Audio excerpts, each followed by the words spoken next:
भुवनेश्वर घाटिकिया रास्त मर्मंतुद सड़क दुर्घटना युवक मृत स्कूटी चालकों उपरे माड़गला घरोई विश्वविद्यालय बस घटनास्थल में रास्तारोक सहित उत्तेजना देखा तेज प्रशासन बुझासुझा पर रास्तारोक हटी रास्ता तार बाड़ लगी बाइक टी भारसाम्य हराई बेले बस पछपटू धक्का देइथिला। दुर्घटना पर बस सहित चंपट मारिथिला बस ड्राइवर। भरतपुर थाना पुलिस घरोई विश्वविद्यालय सम्मुखरू बस ड्राइवर को धरी अटक रखिछि।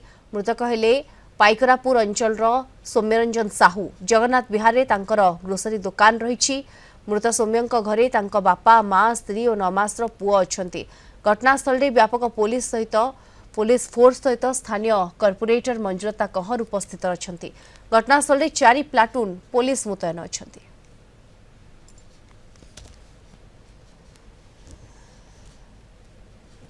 जहाँ भी हो जाए तो से किसी करन किंतु एबे जहाँ भी आम लोकंर जहाँ डिमांड अच्छी कि तांकू जहाँ क्षतिपूरण देवा कथा सेटा निहाती से माने जो माने जहाँ दाबी अच्छी सेटा पूरण करा पड़ो निहाती। जेहेतु परिवार गोटे ही पुओ थिला तो जहाँ भी तांकर जे फैमिली अच्छा जे पत्नी अच्छा पुओ भी छोट पुओ भी अच्छी आ बापा माँ भी अच्छा बयस है तो जहाँ तांकू क्षतिपूरण देवा कथा केमती सहयोग करा जाय पारिबा आमे निहाती आमे चेष्टा करूँ। ड्राइवर को अटक रखाई बस को भी अटक रखाई अनुसंधान चली सब भेरीफाई कर सब सीसीटीवी फुटेज भी देखिए कि जहाँ हो हिट एंड रन हो बस टा ढका दे लोक पाख गाँ लोक परिचय मिली। अधिक सूचना पाई सीधासलख आम सहित जोड़ी होती principal correspondent P Hemant Kumar जोड़ी होती। हेमंत, वर्तमान जो दुर्घटनाटी घटी जनकर मृत्यु होती पूरा घटनाक्रम कौन रही बस ड्राइवर जहां को अटक भी रखा कौन प्रतिक्रिया दौरान? देखो दीप्ति बर्तमान जो रास्तार दुर्घटना होता वीडियो जर्नलिस्ट शरद देखा बर्तमान रास्ता रोक हटि जाइए। बर्तमान सहित आलोचना करने पर जो विधायक स्थानीय सरपंच जो घरोई शिक्षानुष्ठान कर्मकर्ता आलोचना करने पर क्षतिपूरण से प्रतिश्रुति देते पुओ जी रही मागणार शिक्षा दिज्व पत्नी को चाकरी दिज्वा कथा सह क्षतिपूरण जो से जो भाई भाव में प्रतिश्रुति दवा पर एठार बर्तमान रास्ता रोक हटा जाइए जो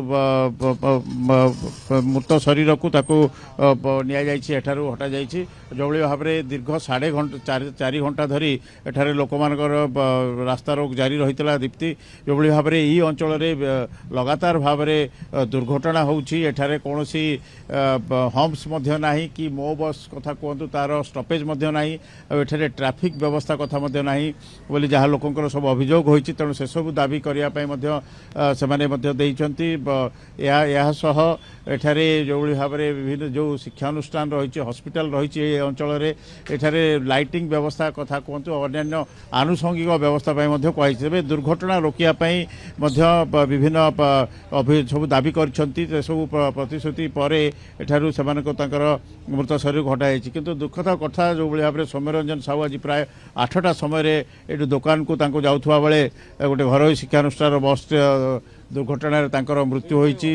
एठारे पूरा सब स्थानीय अंचल लोके उत्त्यक्त लोके से रास्ता रोक करथिले और तांकर सब दाबी करथिले और सबको मध्य छाड़ी नथिले। दीर्घ 4.5 घंटा पर सहित आलोचना कराला। एठारे 4 platoon police additional DCP Sanjay Mahapatra से भाव में भरतपुर थाना आईआईसी एसीपी तापस प्रधान समस्ते उपस्थित रही एठारे लोकों को बुझासुझा करथिले और तांकर बुझासुझा पर एठी रास्ता रोक होइछि और स्वाभाविक होइछि वर्तमान गाड़ी चलाचल। दीप्ति बिल्कुल गाड़ी चलाचल स्वाभाविक होइछि जहाँ चित्र देखौछंती रास्ता रोक हटिछि किंतु हिट एंड रन मामला ये वर्तमान राजधानी रे अधिक देखा मिलूछि। याकू रोकिबा पई वर्तमान स्वतंत्र ब्लूप्रिंट आनिबार भी आवश्यकता रहउछि। हेमंत,